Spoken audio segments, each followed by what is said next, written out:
Msinicheke. Jutanyia zamani sisema tena Kiswahili. Saa ingine itakuwa mubaya sana.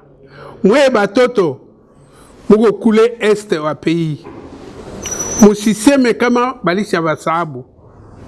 Shie bote tuku nyuma yenu. Bale biku na kuya, biku banuko yetu. Kila mtu akamate kinye kunayo kumikono. Apigane nayo. Gouvernement ya Kinshasa itabatumia namuna yote ba moyen ya kupigana nayo.